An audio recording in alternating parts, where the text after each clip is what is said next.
Siemaneczko.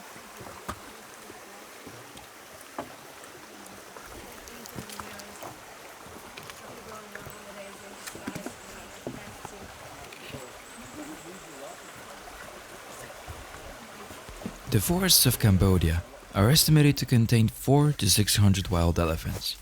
And further down in the southern mountains, the cardamoms, and the other 2/3 of them are in Mondulkiri, in the eastern mountains. The majority of 73 captive elephants are also here in Mondulkiri, and they are the reason why this organization has started.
People stealing the land in Cambodia is a huge problem.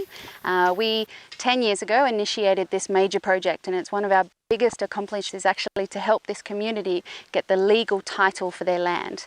So today is a part of that. By having now the legal title, we're then helping this community to fence off this area, because by putting a simple fence around this area means that people driving down the road realize that somebody owns it and that it's special to somebody, rather than seeing an area of forest that they just think is free and free to take.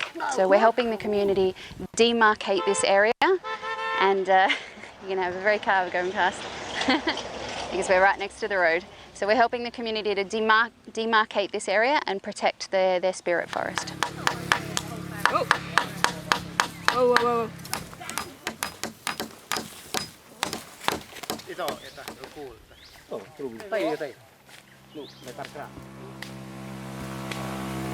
So today we're out here working with a lot of the community. So these are community volunteers as part of the community Indigenous community organisation that we help this community register to initiate the land titling process. So that organisation is still operating, and they have an elected community leader, and then they organise things like this. So it's like a community working base.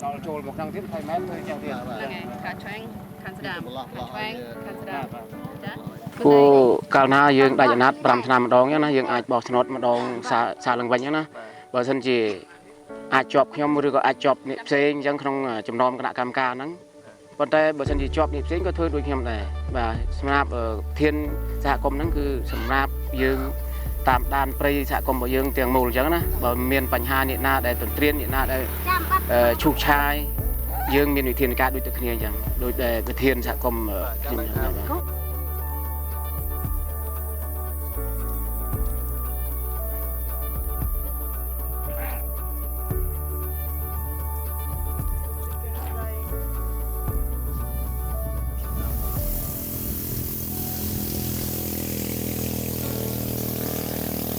ទ សហគមន៍ហ្នឹងចាត់ដៃគ្នាជាមួយអង្គការពាក្យព័ន្ធដូចជាអង្គការថែរក្សាសត្វដំរីហ្នឹងគាត់អាចជួយជាថវិកាធ្វើអ្វីមួយឧទាហរណ៍ថាធ្វើរបងថ្ងៃនេះជាដើមឧទាហរណ៍អញ្ចឹងប៉ុន្តែអង្គការយើងអាចទីផ្សេង អង្គការសហសិទ្ធិតម្រៃហ្នឹងគាត់ជួយសហគមន៍ភូមិត្រមរបស់ខ្ញុំនឹងទាំងស្រុងមកទីមួយជួយការបង្រៀនគណៈកម្មការបាទផ្ដល់ដល់គណៈកម្មការទី2ពាក់ព័ន្ធនឹងរឿងការពារព្រៃបាទហើយអង្គការនឹងបានបរៀនហើយផ្ដល់ជាថវិកាក៏បានផ្ដល់ជាថវិកាក៏មានដែរបាទ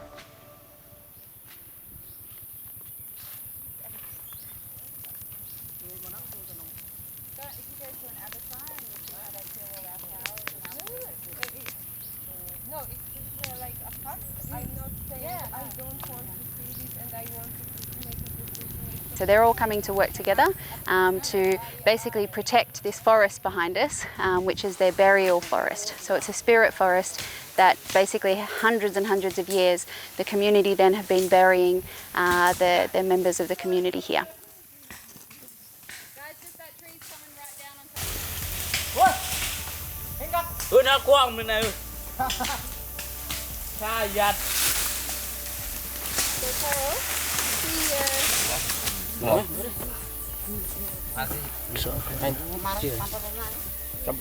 Anh cho anh nhé. À, brai. No.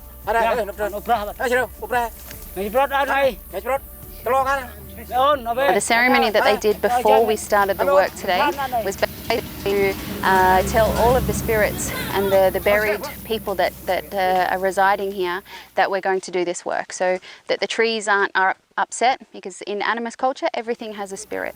So they have to inform to the tree spirits that we're going to cut down some of these poles and use them for a fence, inform the spirits that live in this area that we're going to be doing this work, so that they don't get upset or angry or cause some bad luck for the community. So we have jar wine, which is the ceremonial jars where spirits also live, and the community then make a blessing with that jar, and then we all have a drink of that jar wine to take in the blessing and make sure that there's no bad luck.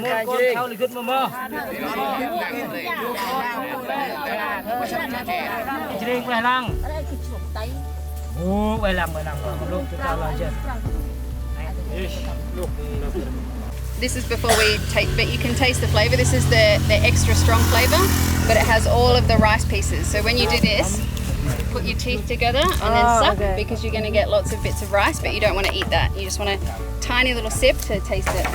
Come in. Put your teeth together. Yeah.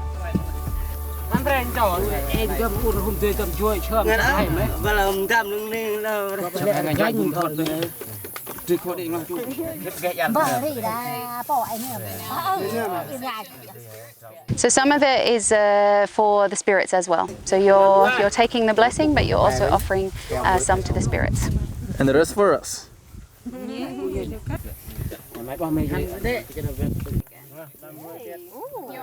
Part of that whole ceremonial process is that because of the animist culture, the local community make an offering to all of these spirits. So because they're calling the spirits to come and listen to their words and explain to the spirits what's going on, they have to make an offering. So for this particular ceremony, that was one chicken, and they sacrifice the chicken. They use a bit of the blood to make an offering for the spirits, and then we all get to eat the chicken afterwards.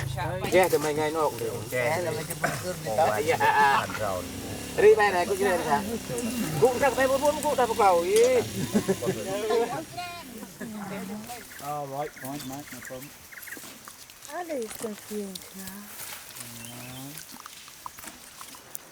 See what I mean? The calf, they generally have no control whatsoever.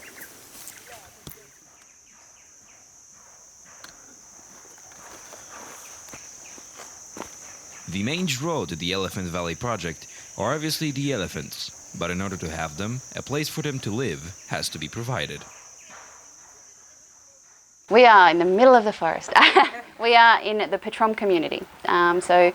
This is a community of 3 villages. There's about nearly 2,000 people now in this community, and we are based on the edge of the community land and also on the edge of what we call the Kalsama Wildlife Sanctuary. So we're in the buffer zone of this area in the beautiful forest here. Cambodia has one of the highest rates of deforestation in the world. The fate of Cambodia's forests would largely affect the local communities that rely on the forest for their livelihood. Yes, you can argue that the trees can come back, but if you cut down most of the trees, you will lose most of the wildlife habitat.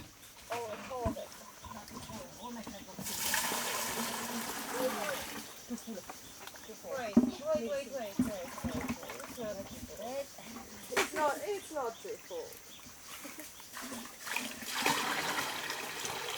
I can take two because I like to have flowers. Yeah. We can take one. Sure.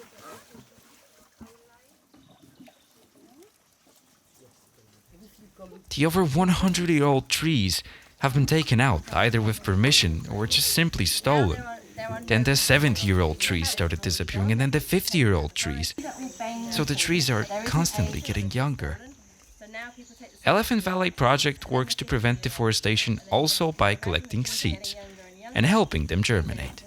About 750 trees were given out to the village. These trees, they are economically valuable in terms of that they can sell them for a lot of money, but they're also environmentally valuable.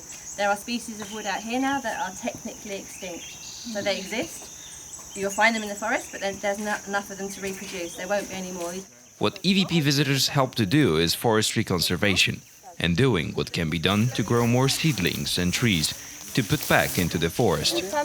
Bananas, bamboo, pumpkins, or anything that the elephants can eat is grown to help feed those wonderful animals. Other things that volunteers help to do is building trails to enable more visitors to get safely into the forest and make the base camp look nicer by building furniture and places for people to stay. This is done by using recycled wood or things that are found in the forest.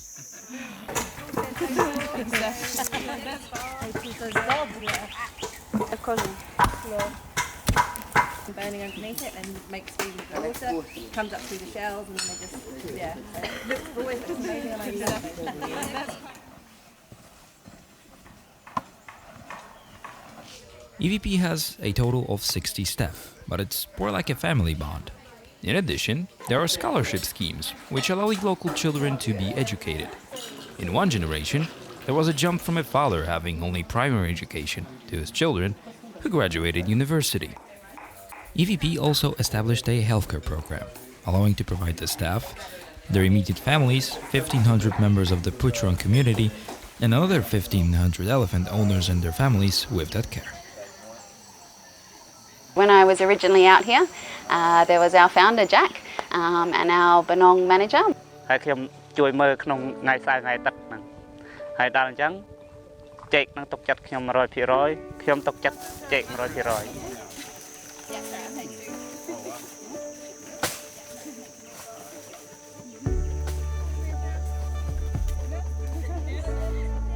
The local Puchron community believes in spirits. All their surroundings at this point of time have a spirit. The land, the sky, everything has a spirit.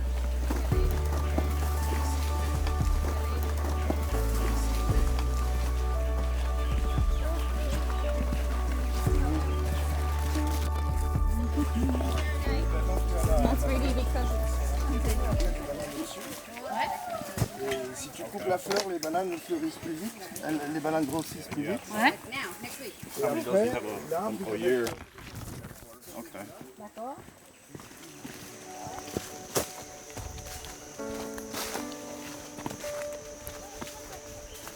The elephant itself is the highest spirit within the animist belief, as it consists of 5 spirits, being in line with the human being. The elephants are from different owners, okay, from all over Cambodia. They're former working elephants, and the idea is they're all aging now, so we wanted basically the rest of their life to be the best that it could possibly be, which is why just behind me here we have a good example of the sanctuary. Okay, it's part of the forest in which we rent 1,500 hectares worth of land, and within those we have roughly 5 valleys, of which all 10 ellies are spread out. Tail wagging and ear flapping are their natural behavior when they are given enough personal space. When elephants' ears stop flapping, they are either concentrated or asleep. Before, we'd have either traditional elephant owners who would put their elephants into slow work, I used to call it, so be whether they be in gathering, transportation and logging as well.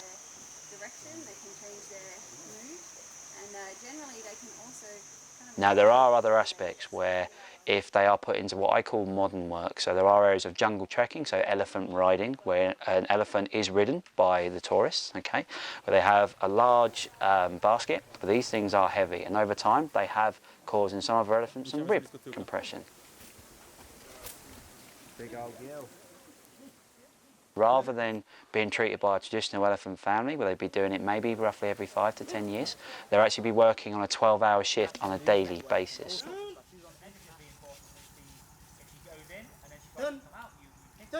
Sambo, she was the last elephant to leave Phnom Penh. She had walked on concrete for 30 years, so unfortunately she's lost a tread in her feet, okay, so it was quite painful for her to walk. For that reason, she has treated here, okay, her forefeet and her hind feet used to both be put into iodine solution. And we're seeing big progress with this hole in the front foot. Look, she's coming over. There we go. Thanks, Sir Pal.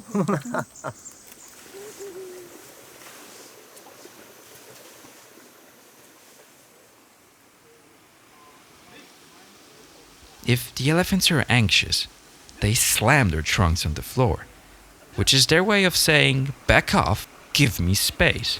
Elephants also express their anxiety by raising their tail up to their hip bone, which sticks there and then is deliberately flown down. Every swing of an elephant's tail is one heartbeat. Their heart beats 28 times a minute, pumping quite a lot of blood around such a big body.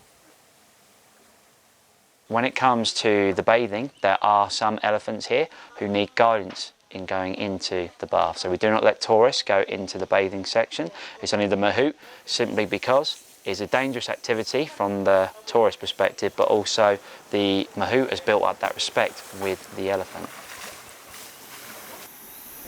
Oh, here comes the elephant's work. Oh, yeah, there we go. Elephant's working, I call it.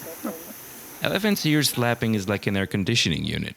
Their ear skin is about 1 inch thin, through which you can see veins coming out.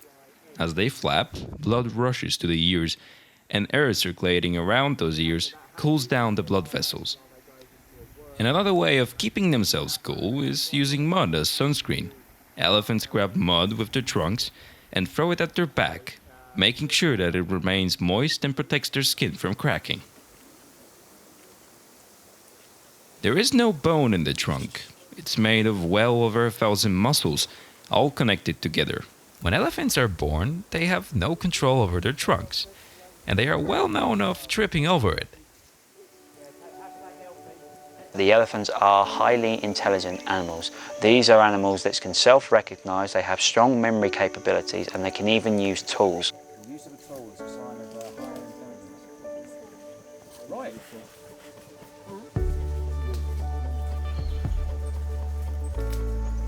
We came here together in February in 2016 and came here to volunteer on the project, came here on holiday. So we knew to come see the elephants and to do some volunteer work. And we came here for 1 week and just fell in love with the place and never wanted to leave. The majority of the volunteers who come here are from everywhere in the world. I don't think there's now a country pretty much that hasn't been represented. From all over the world, people come from the States, from South America, from Europe. From Australia. From the Netherlands. Florida. The Isle of Wight and England. Poland. From France. People from Cambodia as well. I come from local community here. So here I take the tourists go to see elephant. I talk about the tree, about the animal, everything. The forest, about the farming, Phnom culture. But being a registered non-profit, without the public, without the tourists, volunteers, even donations, none of this would exist. So without, you know, we have the elephants, we've been here for 10 years now, we have all these people coming in, we have all these fantastic organisations working with us. Without the public, this would not exist.